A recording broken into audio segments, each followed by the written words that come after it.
हमारे प्रिय परमेश्वर पिता, हमारे प्रभु यीशु मसीह के नाम में पिता परमेश्वर एक बार फिर आपके चरणों में आए परमेश्वर। आपको धन्यवाद करते हैं पिता परमेश्वर, आपकी महिमा, आपकी प्रशंसा, आपकी बड़ाई करते हैं प्रभु जी। धन्यवाद करते हैं प्रभु जी इस समय के लिए जिसे आपने हम सबों को जीवन में जोड़ा परमेश्वर। आपको धन्यवाद करते हैं प्रभु जी। धन्यवाद करते हैं परमेश्वर, आपने अपने जन को हमारे लिए ठहराया प्रभु जी, कि आप उनके उनमें होकर हमसे बातें करें प्रभु। आपको धन्यवाद करते हैं। हे हमारे प्रेमी परमेश्वर, हम आपसे विनती करते हैं प्रभु जी, कि आज जिन बातों को पिता परमेश्वर ने हम सबों के लिए रखा है प्रभु जी, उन बातों को हम अपने हृदय में पिता परमेश्वर रख सके। अपनी आत्मा के द्वारा हमारी सहायता कर प्रभु। हे पिता परमेश्वर, जितने लोग जुड़े हैं प्रभु जी, सबके लिए पिता परमेश्वर आशीष मांगता हूँ प्रभु जी। और जो इस समय नहीं जुड़ पाए परमेश्वर, उन पर भी दया कीजिए परमेश्वर, वो जुड़ सके प्रभु जी। सब बातों का आपको चरणों में सौंपते परमेश्वर। धन्यवाद करते हैं, प्रार्थना यीशु मसीह के नाम मांगते हैं, आमीन। आमीन आमीन। प्रभु आपको आशीष दे ललित भाई। और एक बार फिर से मैं सारे पार्टिसिपेंट जितने जो हमारे अध्ययन करने वाले लोग हैं सबका स्वागत करता हूं प्रभु यीशु मसीह के नाम से, और उसकी सिद्ध इच्छा को हम लोग समझ सकें। इसलिए मेरी यही प्रार्थना है कि सबका ध्यान पूरी रीति से आज के वचन में लग सके। हालांकि मुझे ऐसा लगता है कि इस वचन को, इस विषय को एक बार मैं शेयर किया हूँ पिछले साल। सो यदि आज रिपीट होता है तो इसका मतलब यह है कि प्रभु चाहता है कि इन विषयों में हम जरूर और भी ज़्यादा ध्यान दें। कल हम लोगों ने एक बहुत ही छोटा सा विषय देखा था जिसके कारण परमेश्वर हमारे जीवन में अपनी उपस्थिति को हटा सकता है, शुद्धता। कल हम लोगों ने अनक्लीननेस एंड क्लीननेस के विषय में ध्यान किया। इवन कपड़ों की, घर की अशुद्धता, गंदगी से परमेश्वर प्रसन्न नहीं होता है। और इसलिए इस विषय को, ये छोटी छोटी बातें हैं जिसको हम लोग कई बार मिस करते हैं। इसलिए आज भी एक छोटी सी बात है, छोटा विषय है, जिसको मिस करने से हम उसके बहुत बड़े नुकसान, उसके कारण से हमारा बड़ा नुकसान हो सकता है। सो एक बार फिर से हम लोग अपने अध्ययन में एंटर करेंगे। और रेचल पढ़ो इब्रानी 13 अध्याय उसके 16 और 17 पद। जी। इब्रानियों 13, 16 और 17। यहाँ हमारा कोई स्थिर रहने वाला नगर नहीं, वरन हम एक आने वाले नगर की खोज में हैं। इसलिए हम उसके द्वारा स्तुति रूपी बलिदान, अर्थात उन होठों का फल जो उसके नाम का अंगीकार करते हैं, परमेश्वर के लिए सर्वदा चढ़ाया करें। पर भलाई करना और उदारता न भूलो, क्योंकि परमेश्वर ऐसे बलिदानों से प्रसन्न होता है। तो प्रभु हमारी सहायता करे। आज के दिन हम लोग इकट्ठे हुए हैं, और मैं विश्वास करता हूं कि जितने भी जो लोग जो वचन की संगति, वचन को सीखने के लिए अपना मन लगाए हुए हैं, सारे विश्वासी लोग हैं। और हम लोग, हमारे जीवन में जो रविवार का दिन होता है वो आराधना और स्तुति का दिन होता है। उस दिन हम लोग अपने होठों से, जिसको जैसा बनता है, अपने होठों का फल, धन्यवाद का और बहुत सारी बातें, अपने होठों का फल चढ़ाया करते हैं, परमेश्वर की आराधना करते हैं। और तब हमारे होठों से निकलने वाले शब्द जो है प्रभु को ग्रहण योग्य है। और हम लोग सब जानते हैं कि स्तुति रूपी सिंहासन पर वो विराजमान होता है। पर उसके बाद बाकी सप्ताह भर हमारे होठ क्या गढ़ते हैं, ये भी मायने रखता है। और इसलिए इस विषय को ध्यान करेंगे। अमन पढ़ो। What about our lips after worship in our real lives? तो हमारे जीवनों में जो साधारण जो दिन होते हैं, दिनचर्या होती है, उसमें हमारे होंठ क्या क्या क्या गुल खिलाते हैं, इस पर हम लोग आज ध्यान करेंगे। कि हम लोग होंठों से तो परमेश्वर का आदर करते हैं, इसमें कोई शक नहीं है, अपने होंठों का फल उसको चढ़ाते हैं। पर सप्ताह भर, ये सप्ताह में एक दिन 2 घंटे के लिए हम प्रभु की स्तुति में शामिल होते हैं, इतवार का जो समय होता है हमारी आराधना का, उसमें। परंतु बाकी सप्ताह भर हमारे होंठ क्या करते हैं, इस विषय में हम लोग आज ध्यान करेंगे। परमेश्वर के वचन में एक पुस्तक है नीति वचन, जिसमें न जाने कितने बार आप गिनती करके देखिएगा, सबसे ज़्यादा उसने जीभ के विषय में बात किया है। और इसलिए आज हम लोग जीभ से संबंधित कुछ बातों पर ध्यान करेंगे। पहले भी मैंने बताया हुआ है, आज भी हम लोग उसी विषय पर ध्यान करेंगे। प्रभु की इच्छा है कि हम इस बात को ठीक से समझें और हमारे व्यवहारिक जीवन में ये सब बातें लागू होनी चाहिए। वॉचफुल रहें, हम लोग सब चौकस रहें कि छोटी छोटी चीज़ें हमको उस अनंत राज में जाने से रोक न दें। पढ़ो रेचल। नीति वचन 18:21। जीभ के वश में मृत्यु और जीवन दोनों होते हैं, और जो उसे काम में लाना जानता है वह उसका फल भोगेगा। रिजल्ट इज देयर, लिखा है कि जीव के वश में मृत्यु और जीवन दोनों होते हैं, और जो उसे काम में लाना जानता है वह उसका फल भोगेगा। मतलब जीव को जो जिस रीति से काम में लाएगा उसका रिजल्ट वैसे ही मिलेगा उसको। और तब यहाँ एक और बात लिखी है, क्या लिखा? याकूब 3 उसके 18 से 12 तक। याकूब 3:8 8 से से 12 तक। 12 तक। पर जीभ को मनुष्यों में से कोई वश में नहीं कर सकता। वह एक ऐसी बला है जो कभी रुकती ही नहीं। वह प्राणनाशक विष से भरी हुई है।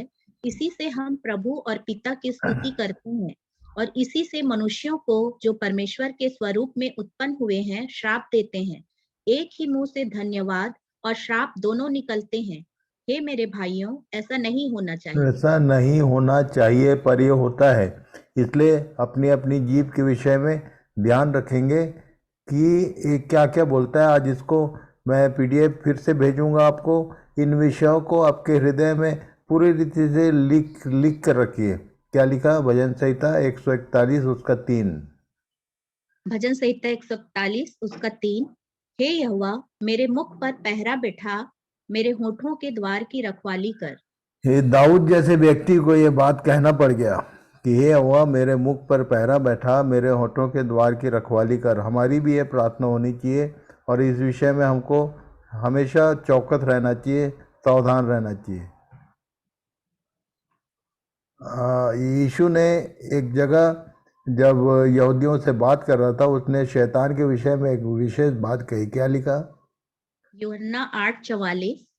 तुम अपने पिता शैतान से हो और अपने पिता की लालसाओं को पूरा करना चाहते हो। वह तो आरंभ से हत्यारा है और सत्य पर स्थिर न रहा, क्योंकि उस सत्य उसमें है ही नहीं। जब वह झूठ बोलता तो अपने स्वभाव ही से बोलता है, क्योंकि वह झूठा है वरन झूठ का पिता है। यहाँ बहुत सारी बातें हैं, पर इसमें हमसे हमारे विषय से जुड़े हुए एक बात है, वह तो आरंभ से हत्यारा है। तो इसने किसकी हत्या की थी हम लोग जानते हैं। आदम और हवा को उसने मृत्यु तक पहुंचाया, और उसके लिए हथियार क्या काम में लाया? तो कुछ नहीं, उसने अपने जीभ से बोलकर इनको मृत्यु तक पहुंचाया था। तो हमारी जो जीभ है वो ये यहाँ तक की क्षमता रखते हैं कि या तो आपकी जीभ से एक व्यक्ति को जीवन मिल सकता है, जिसको जीवन मिला है वो मृत्यु तक जा सकता है। जीभ वो काम करता है। इसलिए इस हथियार को सावधानी से काम में लाना है। इस विषय में हम ध्यान रखें। नीति वचन में विशेष बातें हैं, पढ़िए। Proverbs give special attention to speech and how they are used. इन हिंदी, नीति वचन एक विशेष ध्यान आकर्षित करता है कि हम कैसा बोलते हैं और हमारी जीभ का हम कैसा इस्तेमाल करते हैं। Okay. 4 common speech patterns are described in Proverbs. The first two should be applied, while the last two should not be applied or denied. चार तरीके यहाँ पे दिखाए गए हैं जो कि सामान्य तौर पे हम जीभ का इस्तेमाल करते हैं नीति वचन में, और उसमें से 2 बातें हैं जिसको हमको प्रयोग में लाना है और दूसरों का इनकार करना या प्रयोग में नहीं लाना है। पहली 4 बातों में पहली बात, द कंट्रोल टंग, एक नियंत्रित जीभ। Those with this speech pattern think before speaking, know when silence is best and give wise advice. ये लोग एक प्रकार का जो बोलने का तरीका है, इस प्रकार के लोग जो हैं पहले सोचते हैं फिर बोलते हैं, और इस बात को भी जानते हैं कि कब शांत रहना सबसे उत्तम है या फिर वो सही सलाह ही देते हैं। पढ़ो रेचल। नीति वचन 10, ये सारे नीति वचन के वर्सेस हैं, पढ़ते जाओ। 10 का 19। जहाँ बहुत बातें होती हैं वहाँ अपराध भी होता है, परंतु जो अपने मुंह को बंद रखता है वह बुद्धि से काम करता है। नीति वचन 11, 12 और 13। जो अपने पड़ोसी को तुच्छ जानता है वह निर्बुद्धि है, परंतु समझदार पुरुष चुपचाप रहता है। जो लुतराई करता फिरता वह भेद प्रकट करता है, परंतु विश्वास योग्य मनुष्य बात को छिपा रखता है। 13 का 3, जो अपने मुंह की चौकसी करता है वह अपने प्राण की रक्षा करता है, परंतु जो गाल बजाता है उसका विनाश हो जाता है।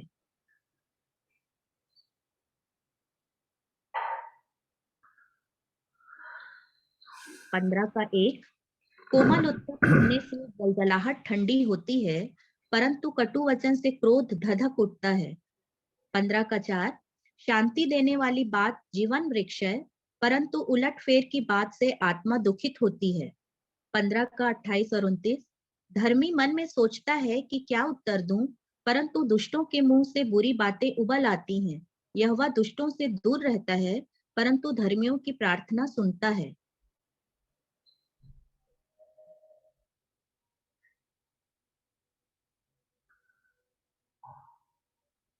16 का 23 और 24, बुद्धिमान का मन उसके मुंह पर भी बुद्धिमानी प्रकट करता है और उसके वचन में विद्या रहती है। मन भावने वचन मधु भरे छत्ते की नाई प्राणों को मीठे लगते और हड्डियों को हरी भरी करते हैं। 17 का 27 और 28, जो संभल कर बोलता है वही ज्ञानी ठहरता है और जिसकी आत्मा शांत रहती है वही समझ वाला पुरुष ठहरता है। मूढ़ भी जब जब चुप रहता है तब बुद्धिमान गिना जाता है, और जो अपना मुंह बंद रखता वह समझ वाला गिना जाता है। 21 का 23, जो अपने मुंह को वश में रखता है वह अपने प्राण को विपत्तियों से बचाता है। देन ये पहला पैटर्न था जो अप्लाई करना चाहिए, और आगे दूसरा the caring tongue full of gentleness, एक ऐसी जीभ जो दूसरों की देखभाल करे और वो कोमलता से भरी होती है। Those with this speech pattern speak truthfully while seeking to encourage, ये जो लोग हैं सच तो बोलते हैं और जब भी ये बोलते हैं लोगों को वो उत्साहित करते हैं।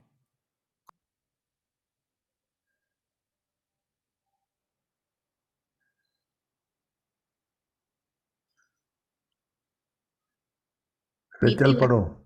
जी, नीति वचन 10 का 32, धर्मी ग्रहण योग्य बात समझकर बोलता है, परंतु दुष्टों के मुंह से उलटफेर की बातें निकलती हैं।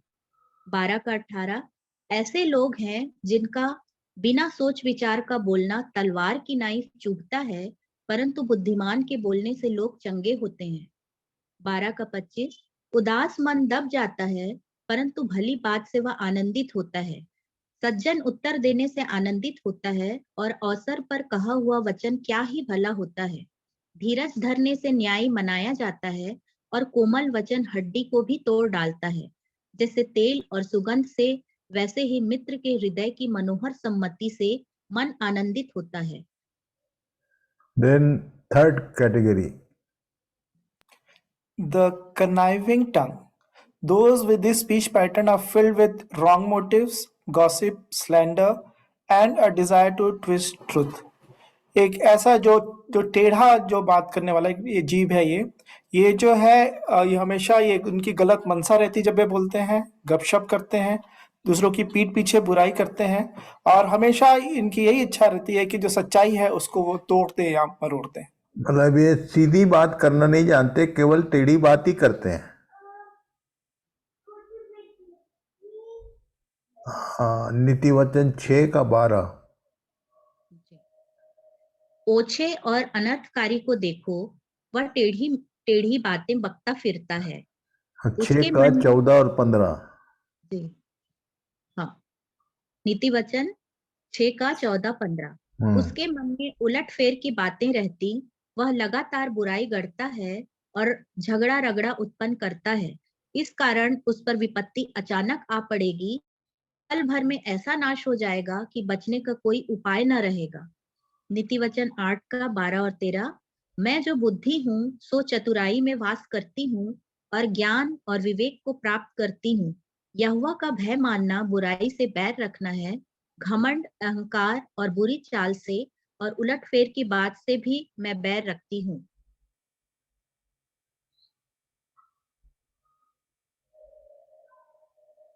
नीति वचन 16, 27 और 28, अधर्मी मनुष्य बुराई की युक्ति निकालता है और उसके वचनों से आग लग जाती है।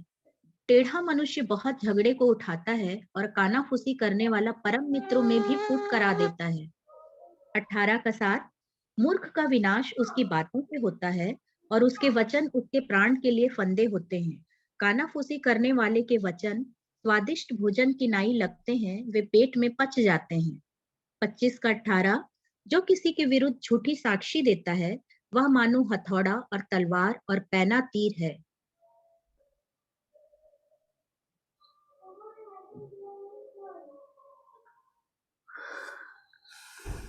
की वचन 26, 20 और 21, जैसे लकड़ी न होने से आग बुझती है, उसी प्रकार जहाँ कानाफूसी करने वाला नहीं, वहां झगड़ा मिट जाता है। 21, जैसा अंगारों में कोयला और आग में लकड़ी होती है, वैसा ही झगड़े के बढ़ाने के लिए झगड़ालू होता है। 22 और 23, कानाफूसी करने वाले के वचन स्वादिष्ट भोजन के समान भीतर उतर जाते हैं। जैसा कोई चांदी का पानी चढ़ाया हुआ मिट्टी का बर्तन हो, वैसा ही बुरे मन वाले के प्रेम भरे वचन होते हैं। 24 और 25, जो बैरी बात से तो अपने को भोला बनाता है, परंतु अपने भीतर छल रखता है, उसकी मीठी मीठी बात प्रतीति न करना, क्योंकि उसके मन में 7 घिनौनी वस्तुएं रहती हैं। 28, जिसने किसी को झूठी बातों से घायल किया हो, वह उससे बैर रखता है और चिकनी चुपड़ी बात बोलने वाला विनाश का कारण होता है। Then last category. The careless tongue. Those with this speech pattern are filled with lies, curse, quick-tempered words, which can lead to rebellion and destruction. एक जो लापरवाह जीभ, जो इस प्रकार के बात करने का जो लोगों का तरीका होता है, वो झूठ बोलते हैं, श्राप देते हैं और बहुत ज्यादा गुस्से में आके उस शब्दों को कहते हैं, और जिसका जो फल होता है वो है बगावत और नाश।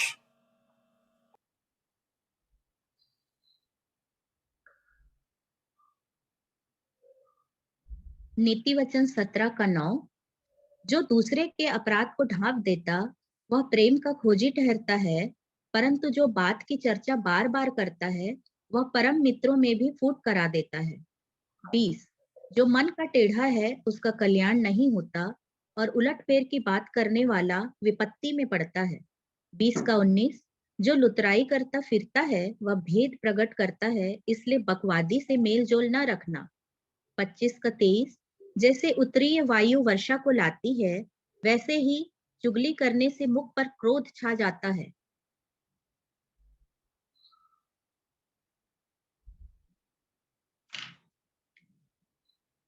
इफिसियों 5 का 1 से 4 तक।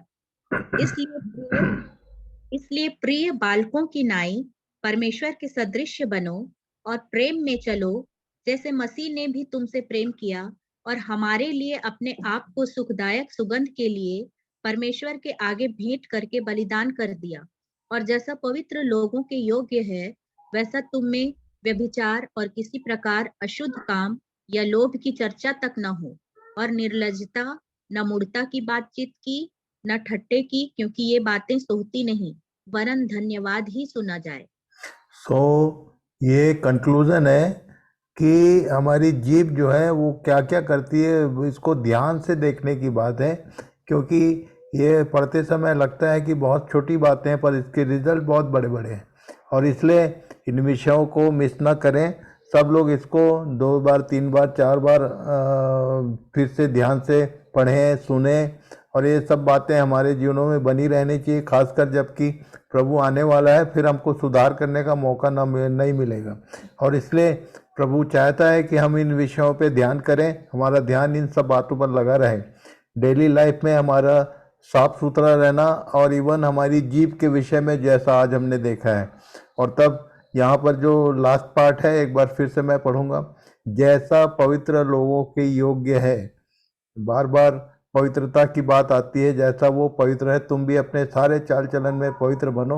और तब यहाँ लिखा है जैसा पवित्र लोगों के योग्य है, तुम में बेविचार और किसी प्रकार की अशुद्ध काम या लोभ की चर्चा तक न हो। मान लो कि आप किसी के विषय में सुनते हैं कि फलाना का बच्चा, फलाना का ये ऐसा ऐसा, या संसार के विषय में, या अपने आसपास किसी के बेविचार का या किसी अशुद्ध काम या लोभ की यदि बातचीत आप तक आती है, तो ये बोलता है कि उसकी चर्चा भी दोबारा न करना और केवल धन्यवाद ही सुना जाए।